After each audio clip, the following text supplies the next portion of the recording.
इसलिए भगवान के नाम को लेना अनिवार्य है। आज अजामिल ने जैसे भी बना झूठा ही सही, लेकिन प्रभु के नाम को गाया, भगवान का धाम उसको मिल गया। और भगवान का धाम जब उसे मिला तो यहाँ यमराज कहता है अंबितों से ये तो बताओ कि तुमने भटकाया वो लेके काहे नहीं आए। यमराज कहने लगे महाराज बात ऐसी है, हम जब उतरे पहुंचे सो नाव ले रहो करो नारायण नारायण नारायण। यमराज कहने लगे सुनो तक धीरे हो जाओ, धीरे हो जाओ। बोले काहे? बोले और ये देखे भरे हैं जी और चले जी अब तक। बोले काहे? बोले ये नाम में इतनी ताकत है, इतनी ताकत है कि अगर हमारे तारे के अंदर भी कोनो बंद हुए और कब जो नाम ले ले तो उनको भी कल्याण हो जाता है। इसलिए मेरे भाई बंधुओं, आप लोगों से केवल मेरा कहना इतना है, जीवन में हमसे जाने अनजाने में भी पाप होते हैं, जानकर के भी पाप होते हैं, लेकिन इन पापों से बचने के लिए साधन एक है। अगर अपने घर की चोरी को बचाने हैं, अपने घर के इस घर को बचाने हैं, तो आपको राम नाम रूपी ताला डालना ही पड़ेगा। और जब तक राम नाम रूपी ताला इस घर की कोठरिया में न रहे, जो घर की वह कोठरिया बचे ने, तो घर की कोठरिया को बचावे के लाजे राम के नाम को ताला लगा लो। आते भी राम बोलो, जाते भी राम बोलो, जब ताला खोलो तभी राम बोलो मेरे भाई। इसलिए राम के नाम को जीवन में उतारो। अजामिल का कल्याण हो गया। अजामिल के कल्याण हो जाने के बाद श्री सुखदेव जी महाराज से राजा परीक्षित ने पूछा महाराज आप हमें एक बात बताइए, आप हमसे कह रहे थे कल की जब हिरण्यकश्यपु मारा गया तो हिरण्याक्ष मारा गया तो हिरण्यकश्यपु को बदला लेने के लिए ब्रह्म की तपस्या करने चला गया और उसकी जो पत्नी थी वो गर्भवती थी। तो महाराज उसके बाद तो आपने कुछ कहा ही नहीं, कुछ तो बताओ। तब श्री सुखदेव जी महाराज राजा परीक्षित को कहते राजन सुनो बात ऐसी है कि समः प्रियाः सोहन ब्रह्मान् भूतानां भगवान् स्वयं इंद्रियार्थे कथम दैत्यानां नमधीत विष्णु यथा समाप्यत सोहन ब्रह्मा। राजन सुनो, जब महाराज हिरण्यकश्यपु ब्रह्म की तपस्या करने गया तो यहाँ पर कयादु अकेली थी। इंद्र को पता चला, इंद्र पीठ के पीछे आया, कयादु को उठा के ले जाने लगा। और जब कयादु को उठा के ले जाने लगा तो महाराज नारद जी आ गए। नारद ने आकर के रोका, क्यों रे इंद्र, क्या तुम कायर हो, बुज़दिल हो, डरपोक हो? अबला स्त्री के ऊपर जो पीठ पीछे वार करता है वो तो कायर ही हो सकता है, डरपोक ही हो सकता है। और ये वीरों के काम नहीं है किसी अबला स्त्री को पीठ पीछे से उठा करके ले जाना, ये वीरों की शोभा नहीं देता, तो वीर नहीं हो। इंद्र को बहुत बुरा लगा तो इंद्र ने कयादु को छोड़ दिया। और इंद्र ने जैसे ही कयादु को छोड़ा तो नारद को लगा अगर मैं कयादु को छोड़ दूंगा तो ऐसी मुसीबतें आती रहेंगी। तो नारद जी महाराज कयादु को अपने साथ अपने आश्रम लेके चले गए। वहां जाके नारायण भगवान के नाम की सुंदर सुंदर स्तुति सुनाने लगे, सुंदर सुंदर कीर्तन सुनाने लगे। और कयादु के घर में पल रहा है वो नन्हा सा बालक, वो बालक भगवान के नाम को, भगवान के कीर्तन को, भगवान की सुंदर सुंदर कथाओं को श्रवण करता रहा। और जब हिरण्यकश्यपु ने ब्रह्मा का तपस्या किया, ब्रह्म प्रसन्न हो गए। जब ब्रह्म प्रसन्न भये तो ब्रह्मा ने कहा मांग लो क्या चाहिए। तो हिरण्यकश्यपु ने कहा महाराज अगर आप हमसे प्रसन्न हो तो हमें एक नहीं दो नहीं अनेक वरदान चाहिए, मांगो। मुझे वरदान चाहिए, ना ऊपर मरूं, ना नीचे मरूं, ना बाहर मरूं, ना भीतर मरूं, ना अस्त्र से मरूं, ना शस्त्र से मरूं, ना दिन में मरूं, ना रात में मरूं। और तो और महाराज वर्ष के 12 महीनों में से किसी माह में भी मेरी मृत्यु ना हो। आपके द्वारा बनाई हुई सृष्टि में किसी नर या नारायण से न मरूं। नाना भांति भांति के जब वरदान मांगे तो ब्रह्मा की खोपड़ी चकरा गई। तत्काल खोपड़ी में हाथ फेरने लगी ब्रह्मा। सुनते भजन विधि सिर खुजलाना, यह वरदान असंभव जाना। ब्रह्मा कहने लगे तो हमारे बस को नहीं जा, कछुआ मांगो। हिरण्यकश्यप बोलो देने हो जो दे देने हो तो जाओ। ले है तो जई ले है ना तो रोड का छू ले ले है। अब ब्रह्मा जी ने सोची अगर नहीं दे रहे ऐसे ही चले जाए तो क्या भी हो जाए, क्या बताओ भक्ति करी वरदान नहीं लो। सो ब्रह्मा जी तथास्तु कह के चले गए। जैसे ही ब्रह्मा जी तथास्तु कह के गए, हिरण्यकश्यप लौट के वापस आया। उसने देखा कि हमारी रानी यहाँ नहीं है, चिंतन करने लगा कहाँ गई। उसी समय नारद जी महाराज लेकर के कयादु को उसके पास पहुंच गए। कयादु को दिया, कुछ समय व्यतीत हुआ, कयादु के गर्भ से एक बालक का जन्म हो गया। हिरण्यकश्यप ने सोचा अब तो मैं अजरमर हो गया, अब मुझे कोई मार नहीं सकता है। जब बालक थोड़ा सा बड़ा हुआ तो बालक को पढ़ने के लिए गुरुकुल में भेज दिया। गुरुकुल में जाकर प्रहलाद, बालक का नाम प्रहलाद पड़ा। प्रहलाद गुरुकुल में जाके पढ़ने लगा, और जब पढ़ने लगा तो एक दिन पिताजी को लगो कि चलो देख तो वहां मोड़ा ने का सीख लाओ। तो कुछ दिनों के बाद मोड़ा की शिक्षा के लिए भी वहां गए। जैसे ही पहुंचे बेटा को बुलाया, गोद में बैठाया, पूछ लिया बेटा बताओ काका सीख लाओ। प्रहलाद कहने लगे पिताजी हमने एक नहीं दो नहीं पूरी की पूरी 9 विद्याओं को सीख लाओ। देखो नाम नवधा भक्ति है, हमने सीखा है पिताजी कि श्रवणम कीर्तनम विष्णु स्मरणम पाद सेवनम अर्चनम वंदनम दास्यम साख्यमात्म निवेदनम। पिताजी ने सीखा है सबसे पहले श्रवण करो, भगवान के नाम को सुनो, और जब सुन ले तो श्रवणम कीर्तनम, फिर भगवान के नाम को कीर्तन करो। नारायण के नाम बोलो और कीर्तनम, श्रवणम कीर्तनम विष्णु स्मरणम पाद सेवनम। फिर भगवान के नाम को जहां बैठो सोते ही नारायण नारायण नारायण नारायण नाम की स्मरण करो। अर्चनम वंदनम दास्यम साख्यमात्म निवेदनम। इसलिए भगवान के नाम को जीवन में उतारो, नारायण के नाम को निरंतर गाओ। जैसे ही नारायण नारायण कही सो हिरण्यकश्यप को गुस्सा आ गई। हमारे दुश्मन को नाम ले रहा हो, हमारे शत्रु को नाम उच्चारण कर रहा हो, उठा के मोड़ा को गोद से फेंक दो। सन्नामर को गई शीघ्र अभी हमारे पास आ जाना, हमने तुमको यह शिक्षा देने के लिए इसको भेजा है। सन्ना मर के बोले गुरु महाराज क्या करें, जो कुछ सिखा रहे वो तो सीखते ही नहीं है। ये ऐसा लगा जैसे जो पहले से सीख के आओ, तुम शीघ्र हमारे पास आओ। सन्ना मर के 2 ही जने पहुंच गए। महाराज हिरण्यकश्यप के मौका मिलेगा हुए, अब मोड़ा राज होगा बच्चे बाप को स्कूल से अपनो का कहने लगे सुनो हमारे संग आओ, चलो सब जने हमारे भगवान को नाव ली। कछु कहने लगे देखो हम तुम्हारे भगवान को नाव लिए तो महाराज गुस्सा हो गए, तो बोले हम नहीं चलेंगे, आओ। अब इतने सन्ना मर घरे बैठे हैं आपातकालीन बैठक में, इतने हो गए सब गुरुकुल में इकट्ठे, तो चलन लगो कीर्तन। श्रीमन नारायण नारायण नारायण, श्रीमन नारायण नारायण नारायण, श्रीमन नारायण नारायण नारायण, श्रीमन नारायण नारायण नारायण, श्रीमन नारायण नारायण नारायण, श्रीमन नारायण नारायण नारायण, राम नारायण नारायण नारायण, राम नारायण नारायण नारायण, भजमन नारायण नारायण नारायण, भजमन नारायण नारायण नारायण। दोनों हाथों से तालियों के साथ सभी को उच्चारण करना है। इतने जोर से बोलो कि महाराज हिरण्यकश्यप के यहाँ आवाज पहुंच जाएगी। जय हो।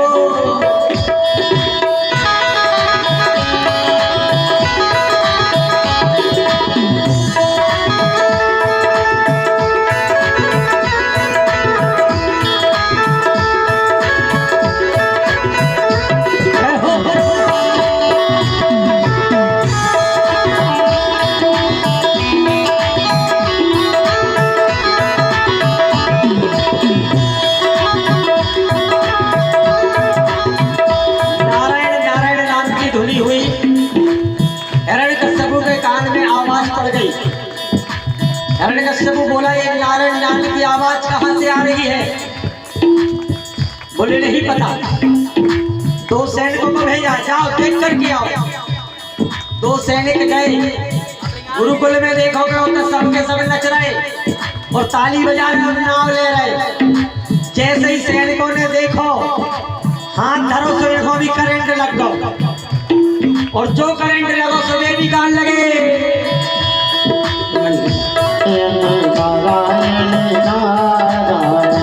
श्रीमन नारायण नारायण नारायण श्रीमन नारायण नारायण नारायण बद्री नारायण नारायण बद्री नारायण नारायण नारायण। तो गए लौट के नहीं आए, महाराज ने 4 को भेज दिया। 4 गए, उनने भी हाथ लगाओ बेबी, कोई रंग में रंग गए, मनो तुम्हारे भरने रंगी सब रंग जाए, मनो पर खो नहीं रंगने। 4 ने हाथ लगाओ, जोर जोर से आवाज आने लगी श्रीमन नारायण नारायण नारायण श्रीमन नारायण नारायण नारायण श्रीमन नारायण नारायण नारायण श्रीमन नारायण नारायण नारायण श्रीमन नारायण नारायण नारायण श्रीमन नारायण नारायण नारायण। 4 गए, 6 गए, 8 गए, लेकिन कोई नहीं लौटा। जो जा रहा है वही केवल एक ही रंग में रंगा। इतने जोर से तो एक बार बोल लेगा उन्हें कान में पड़ जाए आवाज, भाग जाए हरि बोल।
चुपकाई से सबके सब ज्यों के थे, कोनो ऊपर कौन देख रहा हो, कोनो मोबाइल, कोनो की पाँव उठो, कोनो के हाथ उठे, और सबके सब देख रहा है टुकुर टुकुर करके पहला दिए।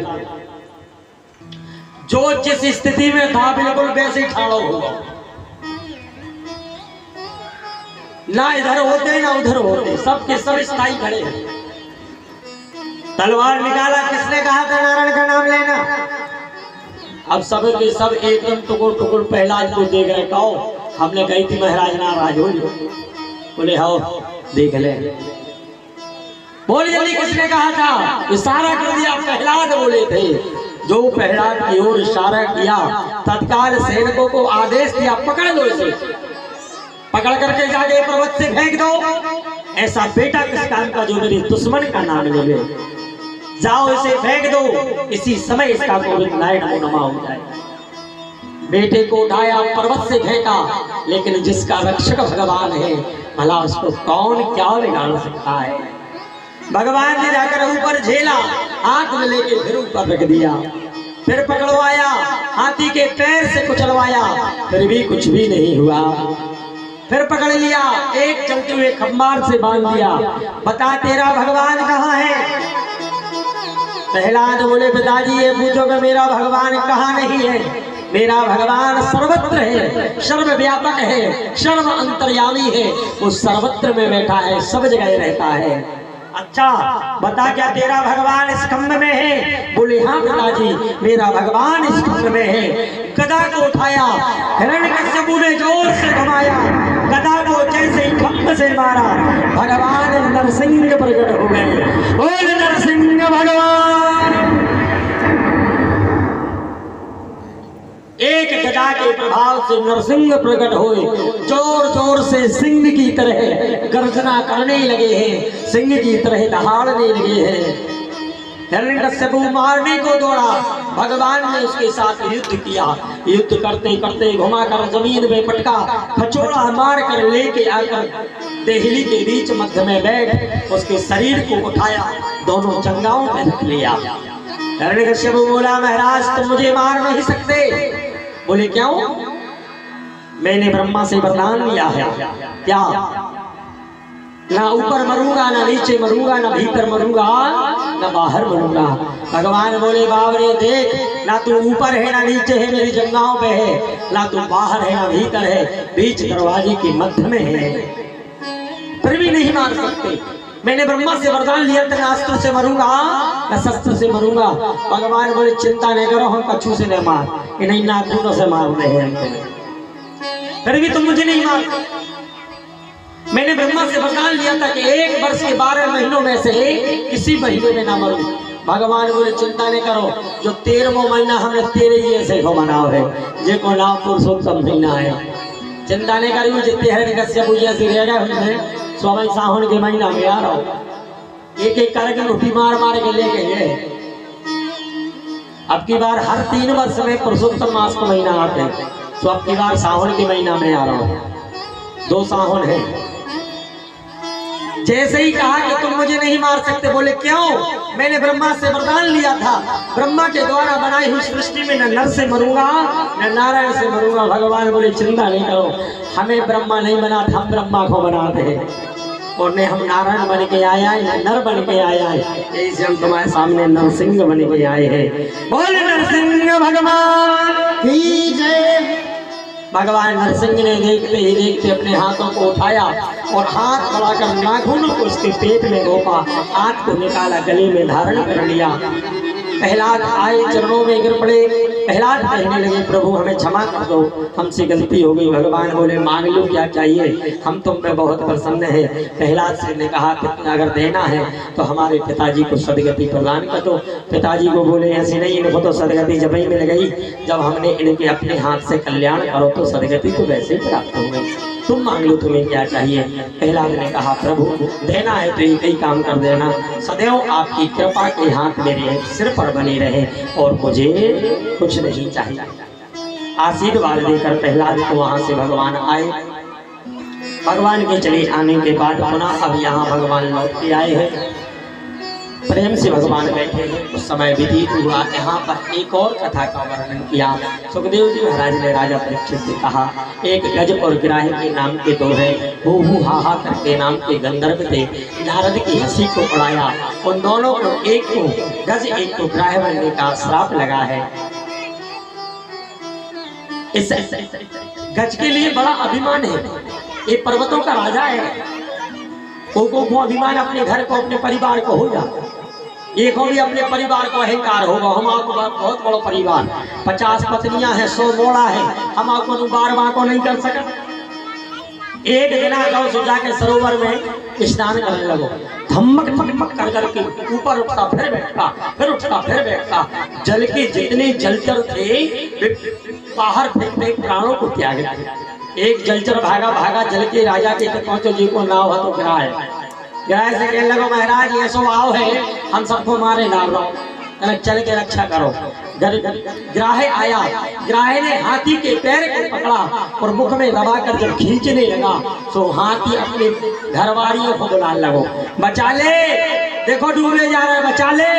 ये कहूँ नहीं सुनी, जेबी सो अपन भी मर जेबी का चक्कर में पड़े, छोड़ो तो सबने वो मोड़ लो, मोड़ो को बोला तुम आ जा, देखो हम डूबे जा रहे, हमें बचाओ, हमें बचाओ। जब पुत्रों को बुलाया, पुत्रों ने भी मुँह मोड़ दिया, क्योंकि जाएंगे बचाएंगे तो डूब मर जाएंगे, हम नहीं जाएंगे। सोने भी मुँह मोड़, और जब मुँह मोड़ो को वहां देने आओ कोने नहीं सुनी। तो यही की बात तत्काल भगवान को बुलाने लगो कि जब को नहीं दे दिया तो को केवल को रेत है। तो भगवान ऐसे कह रहे अपनो को नैया रे बिना राम रघुनंदन अपनो को नैया रे अपनो को नैया रे बिना राम रघुनंदन अपनो को नैया रे अपनो को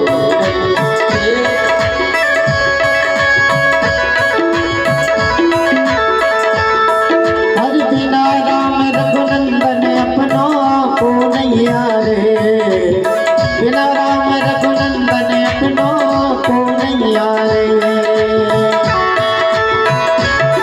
कोयलिया बोली रे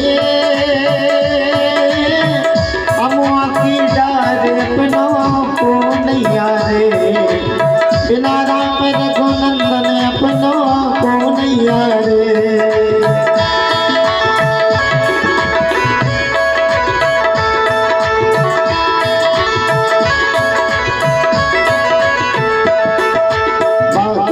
बगीचा लगाए और लगाए केला रे और लगाए केला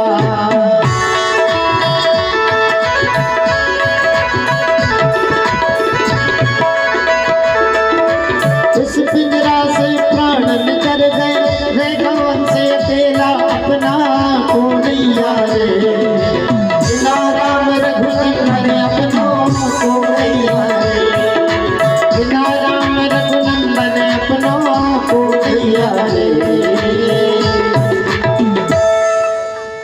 बिना राम के को संग नहीं देते आए से बिल्कुल चक्कर में न पड़ गए। गजने बहुत पुरकारा कोई नहीं आया। हानाथ रमण प्रेष्ठ क्वासी क्वासी महाभुजा। जो हानाथ कहा भगवान तत्काल दौड़ पड़े हैं। भगवान ने आकर के गज को उभारा और ग्राह को तारा है। गज को उभारा, ग्राह को सुदर्शन चक्र का आदेश दिया, धड़ से सिर अलग किया और गोविंदाय नमो नमः कर दिया। इसलिए जीवन में कभी भी अहंकार ना करें।